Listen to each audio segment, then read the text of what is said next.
तो हम कांट पर आ रहे थे और उस दिन हमने ये देखा था कि कांट जो हैं वो शब्दावली जो प्रयोग करते हैं वो बड़ी कठिन शब्दावली है, जो यूरोप के सारे फिलोसफर, यूरोप के जब कह रहे हैं तो इंडिया वाले तो अपने आप ही कहेंगे कि यूरोप के सारे फिलोसफर ये कहते हैं कि it is very difficult to understand the terminology that Kant has invented. Kant ने जो टर्मिनोलॉजी इन्वेंट की है अपनी बात को कहने के लिए, वो बड़ी पावरफुल है। वैसे तो वो ऐसी चीज़ है अकाट्य, लेकिन वो शब्द को समझना, उसका डिक्शनरी में मीनिंग तो मिल जाएगा, लेकिन उसका भाव और उसके पीछे की फ़िलॉसफी जो है उसको समझना बड़ा हर आदमी के लिए मुश्किल नहीं है। इसलिए कांट बहुत ऊंचे फिलोसफर्स में माने जाते हैं। तो हम कर रहे थे उस दिन तो कांट का एस्थेटिक्स, और एस्थेटिक्स पे ही हम बात कर रहे थे कि शब्द जो है एस्थेटिक है वो किस सेंस में यूज़ होता है अंग्रेज़ी में, और कांट ने किस चीज़ में किस तरह से यूज़ किया है। कांट ने ट्रांसेंडेंटल एस्थेटिक को इस सेंस में यूज़ किया है जिसका हमने उस दिन देखा था कि हम जो भी चीज़ देखते हैं वो बिखरे हुए उसके सेंसेशन हमें नहीं मिलते। जैसे हमने संतरे का एग्जाम्पल, वो बर्क ने भी संतरे ही लिया है, इन्होंने भी, कि संतरे का हमारे हाथ में है तो संतरे का रंग हमें दिखाई दे रहा है, संतरे की शक्ल गोल है वो हमें दिखाई दे रही है, ये तो हमारी आँखों ने देख लिया। लेकिन संतरे में से सुगंधी आ रही है, वो हमारी नाक में आ रही है, आँख नहीं देख सकती उसको। तो नाक के सेंसेशन अलग हों, एक तरफ सुगंधी के सेंसेशन पड़े हैं, एक तरफ हमारे आँख के सेंसेशन पड़े हैं, और किसी ने ज़रा उसको और छू करके दिखाया जो कि देखो जी, तो बड़ा सॉफ्टनेस का हमने सेंसेशन देखा। तो हमारी स्किन ने, इन्होंने देखा टच सेंसेशन ने। तो ये सारे सेंसेशन बिखरे हुए नहीं आते हमारे पास कि सुगंधी के सेंसेशन अलग पड़े हैं। तो कांट तक कहता है कि वेल ऑर्गेनाइज होकर के आते हैं। तो वेल ऑर्गेनाइज के लिए शब्द जो उसने प्रयोग किया है वो एस्थेटिक यूज़ किया है। एस्थेटिक का मतलब अगर उसमें उस सेंस में भी ले हम तो ये भी ब्यूटीफुल चीज़ बन के आती हैं। अलग अलग सेंसेशन बिखरे हुए तो आ ही नहीं सकते, सेंसेशन कभी भी बिखरे हुए नहीं हो सकते, हमेशा एक मीनिंग में या ऑर्गेनाइज वे में आते हैं। कांट ने उसके कई तरीके भी दिए हैं कैसे हम ऑर्गेनाइज करते हैं, वो भी कल हम देखे। पहले तो कंटिग्यूटी, अब स्पेस में भी ऐसे ही है। एक घटना यहाँ हुई है और एक घटना हुई है 1 मील पर, हालांकि दोनों एक सी घटना है, और एक घटना यहाँ हुई है और एक घटना हुई है 10 गज दूर पर। तो हमारा माइंड क्या करेगा, इसको नियरनेस को देख करके, प्रॉक्सिमिटी का शब्द उन्होंने प्रयोग किया है, तो नियरनेस को देख के इस घटना को इस घटना के साथ ग्रुप बना लेगा, उस घटना को जो दूर है उसके साथ नहीं होगा। फिर सिमिलैरिटी देखेगा, अगर सिमिलैरिटी ज़्यादा दिखाई दे रही है तो वो फिर उस सिमिलैरिटी के साथ बनाएगा उसका ग्रुप, चाहे वो कितनी दूर हो। तो स्पेस के द्वारा ही सारी हमारी चीज़ें आएंगी। जो चीज़ स्पेस में नहीं आती वो दुनिया में आ ही नहीं सकती, है ही नहीं। अब ये स्पेस को हमारी आंखें कहाँ देखेंगी, टाइम को हमारी आंखें का, टाइम में है एक घटना आज हुई है, एक घटना एक महीने के बाद हुई, हम उनको कैसे जोड़ेंगे। और एक घटना यहाँ हुई और 1 घंटा 2 घंटे के बाद हुई है, उनको हम इकट्ठी कर लेंगे। अब कांट एक एग्जाम्पल और देते हैं कि आपने एक परसेप्शन बाहर से लिया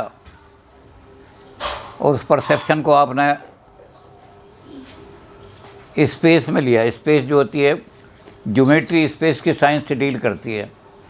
तो कहते हैं आपने ज्योमेट्री का एक परसेप्शन थोड़ा सा लिया, एक बिंदु लिया, और उसकी लाइन से इसको मिलाना चाहते हैं दूसरी जगह। तो कहते हैं वो लाइन जो है आपको कहाँ से आएगी, परसेप्शन में तो आएगी नहीं, वो तो आपने अपने दिमाग से बनानी है। लेकिन उसमें क्या करेंगे आप, पहले रिसीव करेंगे बिंदु को, वो जो बिंदु है जो मैं उसका उसको स्पेस में रिसीव करेंगे। उसके बाद जब आगे बढ़ेंगे तो क्या आगे इस बिंदु पे अब हाथ तो नहीं रख सकते, इसको माइंड में रिटेन करेंगे। माइंड में अगर ये बिंदु रिटेन नहीं हुआ तो आगे पहुंच गए आप तो पिछला बिंदु भूल गए कि पिछली लाइन है या नहीं है। तो परसेप्शन को जब हम रिसीव करते हैं उसके बाद उसको मीनिंग देने के लिए या उसको ऑर्गेनाइज करने के लिए, उसका स्टैटिक रूप बनाने के लिए उसको रिटेन करना पड़ता है माइंड में। तो ये रिटेंशन की पावर जो है ये माइंड के अंदर मौजूद होनी चाहिए। और वो कहते हैं कि जब और लॉक कह रहे थे कॉम्प्लेक्स आइडिया की बात, लॉक ने इस बात को माना कि माइंड जो कॉम्प्लेक्स आइडिया बनाता है तो उस समय माइंड एक्टिव हो जाता है। तो पहला काम यही है कि वो उनको रिटेन करता है।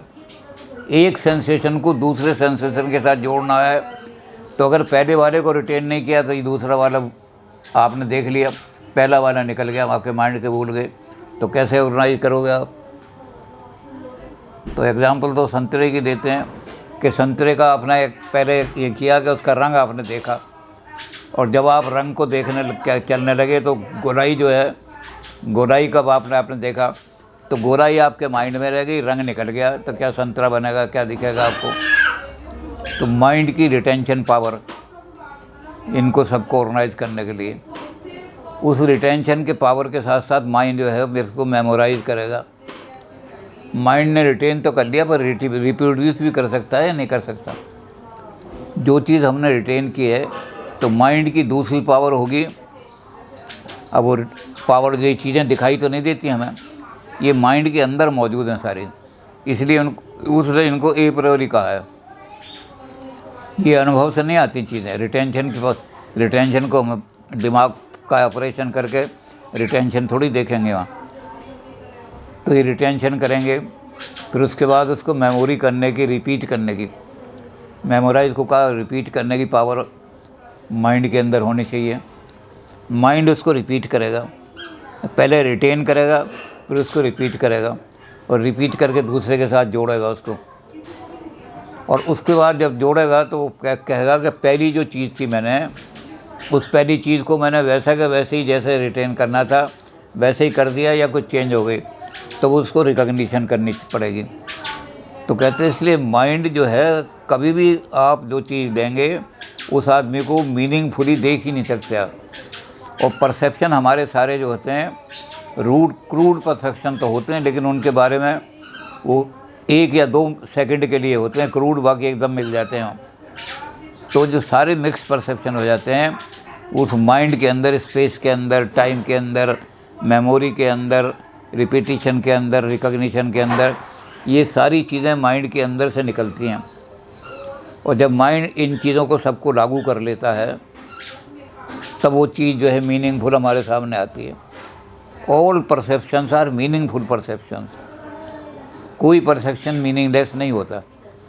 तो मीनिंग देने का काम ये जो उनको मीनिंग दिया जाता है, तो उसको कहा ये ऑर्गेनाइजिंग कैपेसिटी जो है माइंड की, इसी को हम ट्रांसेंडेंटल एस्थेटिक्स कहते हैं।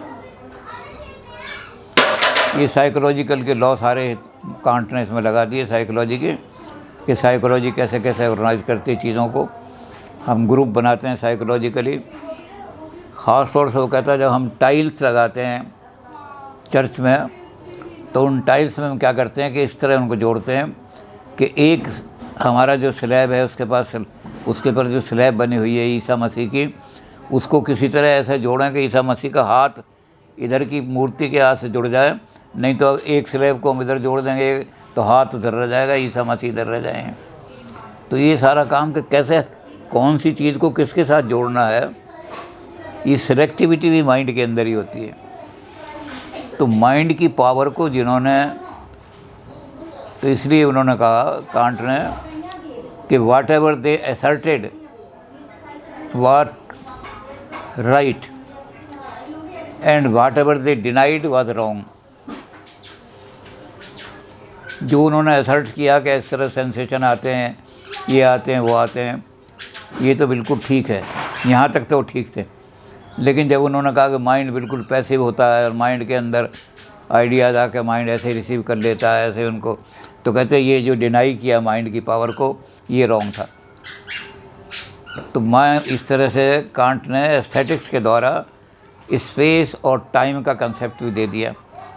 टाइम जो है दो घटनाओं को कैसे अपने अंदर रिटेन करता है, स्पेस दो घटनाओं को अपने अंदर कैसे करती है। और स्पेस का कोई, ये जो स्पेस है इसका कोई ये बता नहीं सकते कि कहाँ दिखाई देगी वो, ये कहाँ से शुरू हुई, कब से शुरू हुई, क्योंकि स्पेस कभी एम्पिरिकल है ही नहीं, वो तो माइंड में है।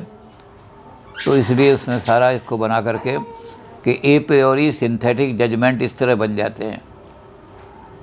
हम ए प्रियोरी को सिंथेटिक के साथ जोड़ देते हैं, क्योंकि जब सिंथेसिस करेंगे तो सामग्री तो बाहर से आएगी, जोड़ने का काम हम करेंगे और उनको जोड़ करके फिर हम अपना उसके बारे में बताएंगे कि I am seeing an object, ये ऑब्जेक्ट आएगा।